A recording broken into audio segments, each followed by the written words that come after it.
یوتیوب فارسی مرد. برای یوتیوب یک برد حساب میشه. سختگیری ها کمتر بشه. نتیجهش چی میشه؟ به کجا ختم میشه؟ ادامه بدیم یا نه؟ سلام بچه ها، خوش اومدین به یه ویدیو دیگه از چنل یوتیوب من. اگر تو کانال من بودین که منو میشناسین، اگر اولین بار اومدین ویدیوهای کانال منو ببینین، اسم من زیزیه و تقریبا 1 ساله که دارم توی فضای یوتیوب فعالیت میکنم. خوشحال میشم که بمونین و در کنار من باشین اگر ویدیوها رو دوست دارین.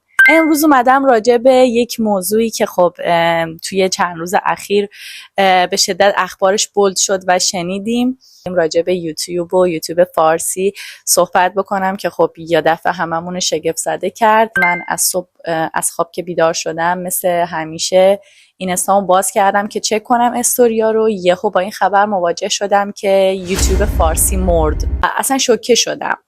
خب من الان تقریبا داره میشه 1 ساله که دارم توی این فضا فعالیت میکنم که خب البته تایم کمی نیست، ولی خب برای کسایی که تایم طولانی از زندگیشون رو برای این کار گذاشتن، یوتیوبرای خیلی بزرگی که شاید بگم 7-8 سال دارن فعالیت میکنن، خب این خبر خیلی خبر بدی بود. امروز اومدم راجع به این صحبت بکنم که خب در نهایت نتیجهش چی میشه؟ چی کار میخوایم بکنیم؟ با این وضعیت قرار ادامه بدیم یا نه؟ آیا میشه نمیشه و به کجا ختم میشه؟ احتمالاً که میدونین داستان از چه قراره، ولی اگر بخوام یه توضیح خلاصه‌ای، نمیخوام خیلی سرتون درد بیارم چون احتمالاً همتون میدونین تقریبا، اینی که یوتیوب اومد درآمد کاربرای ایرانی رو کاهش داد. حدود 80% کاهش داشتیم.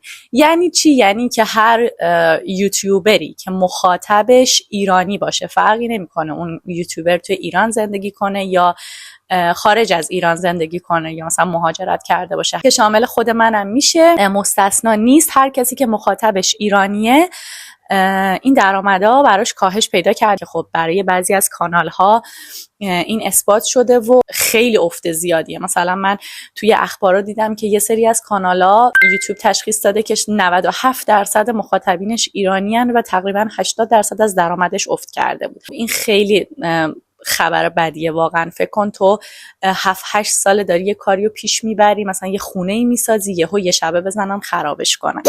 اصل درآمد یوتیوب اینه که از تبلیغاتش در میاره دیگه، یعنی میاد از شرکت‌های مختلف تبلیغاتشون رو میگیره، حالا به یوتیوبرها میگه که شما تولید محتوا بکنین، به اشتراک بذارین، من از اون مبلغی که برای اون تبلیغ میگیرم نصفش رو خود یوتیوب برمیداره و نصفش رو هم میده به کسی که کانتنت تولید میکنه. خب این هزینه نصف میشد. اما خب چون ایران میدونیم که متاسفانه تحریمه، خب اصلا به هیچ کدوم از این برندهای جهانی اصلا دسترسی نداره. بعد اینا اومدن شکایت کردن به یوتیوب که خب من دارم پول تبلیغ رو به شما میدم در ازای این که از اون تبلیغا خب مشتری برای من بیاد، ولی خب تو داری به یه سری مخاطبای پول میدی که اصلا نمیتونن از من خرید بکنن.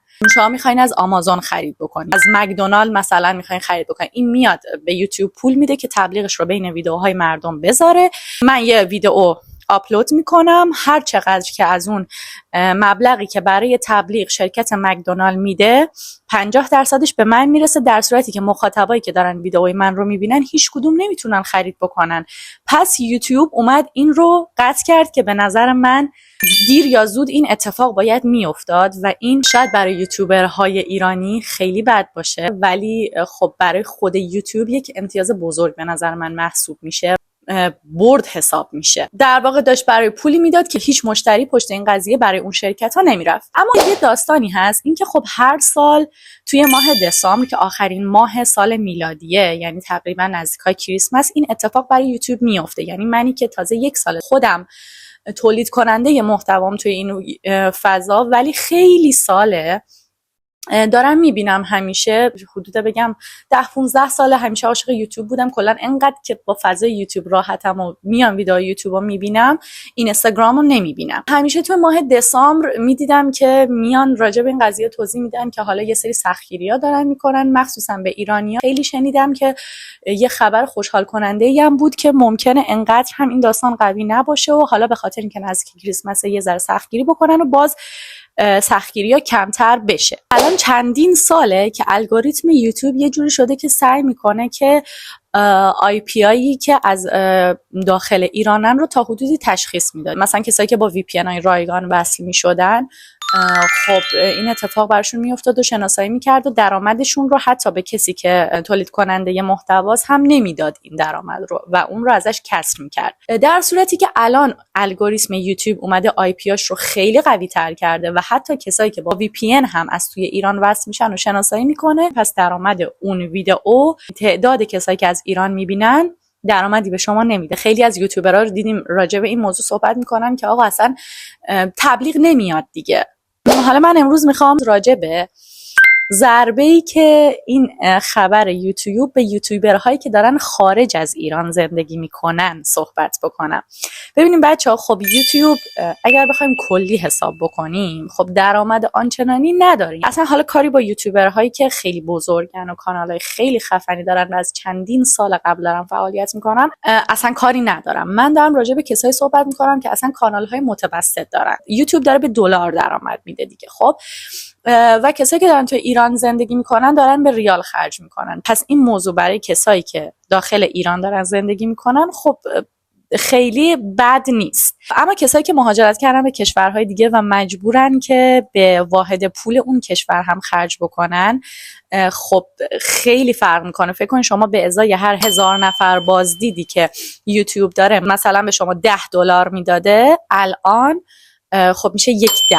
خب این خیلی کمه. توی خارج از ایران یعنی پول هیچی نیست در واقع. من که خب خودم کانال خیلی بزرگی هنوز ندارم، تازه کار یوتیوبم رو شروع کردم، اما میدونم که حتی کسی که یه کانال متوسط هم داره، پول حداقل توی دبی که من دارم زندگی میکنم شاید بگم پول رنت یه ماشین ماهانه هم در نمیاره، چه برسه پول اجاره خونه که اینجا خب قیمتاش سرسام آوره توی دبی. و خب خیلی از یوتیوبرها اصلا به خاطر یوتیوب دلو زدن به دریا و مهاجرت کردن. خب من خودم اینجوری نبودم. خب شغل خودم و کنار این موضوع داشتم. اگر برین توی ویدیو هم نگاه بکنین، یوتیوب رو واقعا با عشق شروع کردم و اصلا اینجوری نبود که بخوام به اون قسمت مالیش فکر بکنم. ولی خب میخوام بگم که خیلی از یوتیوبرها در واقع آیندهشون رو با یوتیوب بسته بودن. خیلیا به این امید مهاجرت کردن. تو خارج از ایران خب تو همه چیز رو میتونی قسطی تهیه بکنی، که حتی پولدارترین آدما رو، چون این امکان برای همه فراهمه، حتی اگر تو پولدار هم باشی ترجیح میدی از اون شرایط استفاده بکنی. حتی میتونی قسطی خونه بخری، میتونی قسطی ماشین بخری، از کوچکترین چیزها هم به صورت آنلاین تو میتونی قسطی خرید بکنی. مقدار هزینه تو ذهنت ماهانه گذاشتی، مثلا میگم که انقدر درهم من برای خونه کنار گذاشتم، انقدر برای ماشین کنار گذاشتم، انقدر برای، بعد یهو اینا همه نصف میشه یا مثلا 80% افت میکنه. خب برای کسی که مهاجرت کرده، روی این پول حساب کرده، سالها برای زحمت کشیده، این ضربه خیلی وحشتناکیه. و من خودم اینو میخوام حقیقتا بگم بدون رو درواسی، به عنوان تولید کننده محتوا الان توی این فضا میخوام بگم که تا قبل از اینکه وارد این فضا بشم فکر میکنم مثل خیلی کسای دیگه که الان دارن اینجوری فکر میکنن و خیلی راحت قضاوت میکنن، فکر میکردم خب عجب کار فانیه، چقدر راحته، خب تو میشینی صحبت میکنی، میری 4 جا ویدیو میگیری و آپلود میکنی و اینا. ولی از وقتی که وارد این قضیه شدم حقیقتا چشممو که از دست دادم. یعنی تایم خالی که اصلا ندارم، تمام فکر و ذهنم درگیره. چون ببینیم بچه‌ها، وقتی که تو یوتیوبر میشی مثل این میمونه که تو بخوای از صفر که یک فیلم درست میشه، پخش میشه، بازی میشه، ادیت میشه، همه اینا با تو. یعنی تو ایده پرداز خودتی، فیلم بردار خودتی، تدوینگر خودتی، بازیگر خودتی، ادیتور خودتی، فیلم بردار خودتی، و واقعا هندل کردن اینها با هم تا اینکه یک خروجی خوبی در نهایت ازش در بیاد اصلا کار راحتی نیست. چی میگن که تا وقتی که خودتون با کفش اون طرف راه نره، پاتون رو تو کفش یا همچین چیزی، پاتون رو تو کفش اون طرف نکن یا با کفشش راه نرفتین، قضاوت نکنین. اصلا کاری با این که خبر یوتیوب چیه و چه اتفاقاتی افتاد کاری ندارم. قسمت وحشتناک و دارک قضیه به نظر من بعدش بود از قضاوت‌های مردم، کامنت‌هایی که میذاشتن. یعنی بعد از اینکه خبر پخش شد کامنت هایی که خب دیگه خوب شد همه اندازه هم پول در بیاریم، یا مثلا بسه انقدر پول مفت خوردین و فلان و این. حالا خدا رو شکر میکنم هیچ وقت کامنت بد نداشتم یا هیت آنچنانی نداشتم، ولی میدیدم زیر پستای بقیه که چقدر واقعا نفرت باید تو وجود هموطنای ما باشه، چرا انقدر باید، نمیخوام بگم ذات بد، ولی خب وقتی مهاجرت میکنی میای توی فضای خارج از ایران میبینی انقدر ملیت‌های دیگه پشت هم در میان، هوای همدیگر رو دارن و انقدر مردم کشور ما بعضی موقع توی شرایط سخت انقدر راحت پشت همو خالی میکنن و از بیکار شدن هموطناشون لذت میبرن و خوشحال میشن. واقعا دردناکه. ببین تو فکر کن که آقا اصلا همکارت، همسایت، یهو فردا میبینی آقا از کار بیکار شده. آیا واقعا خوشحال کننده است این موضوع؟ من واقعا اینو درک نمیکنم و ریاکشن مردم نسبت به این موضوع برام خیلی ناراحت کننده بود. خیلی جا داره که واقعا بگذره و مردم ما به این درجه از متحد بودن با هم برسن که ما همه یه ملتیم، فقط هنرها با هم فرق میکنه، هر کسی یه تالنت خاص داره. آقا تو نقاشیت خوبه، من مثلا توی این کار مهارت دارم، خوشم میاد از ویدیو گرفتن، ادیت کردنشون، مثل کارگردانا، تدوینگرا، بیام ویدیوها رو ادیت بکنم، منتشر بکنم. تو یک درآمدی از کار خودت داری، منم یه درآمد، ما نباید کارامون رو با هم مقایسه بکنیم. اینکه مهارت هر کی چطوریه و میزان درآمدش چطوریه فرق میکنه و هر کسی سختی کار خودشو داره.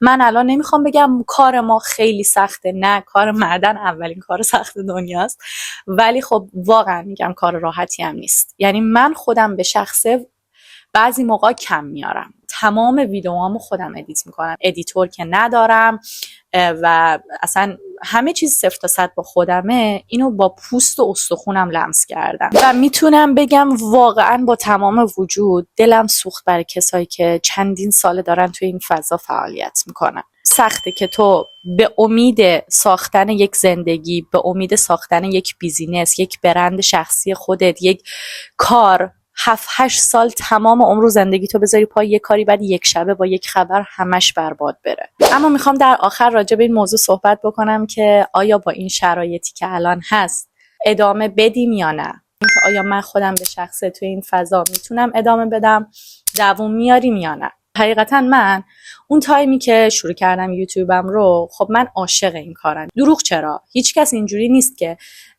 بگه که خب نه من اصلا به بحث مالیش فکر نمی‌کنم، مخصوصا برای کسایی که مهاجرت کردن. خب حتی یک درآمد خیلی جزئی هم باز کمک کننده است توی زندگی، چون زندگیات توی خارج از ایران خب خیلی فرق می‌کنه، هزینه ها خیلی بالاتر و سنگین تره. ولی حقیقتا من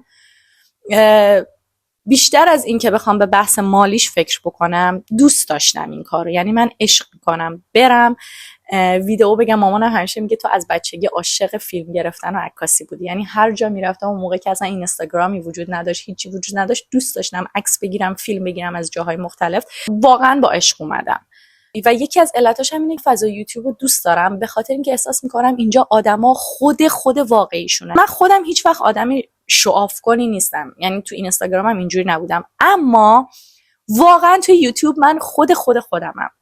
یعنی اون چیزی که میبینین صحبت میکنم با تمام عشق و علاقم و هر چیزی که درونمه، با تمام احساسم میام میشینم پای دوربین. اگر اطلاعاتیه به شما میدم، دوست دارم بهترین اطلاعات رو در اختیارتون قرار بدم.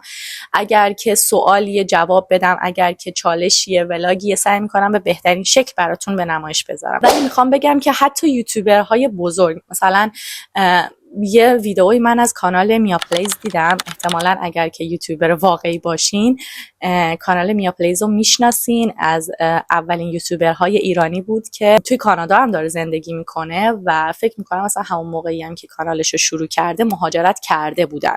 توی یکی از ویدیوهاش دیدم که گفتش که من اون موقع که یوتیوب رو شروع کردم اصلا نمیدونستم که یوتیوب پول میده و با عشق فقط ویدیو گذاشتم و بعد از یه تایمی دیدم نه، این واقعا داره پول میده.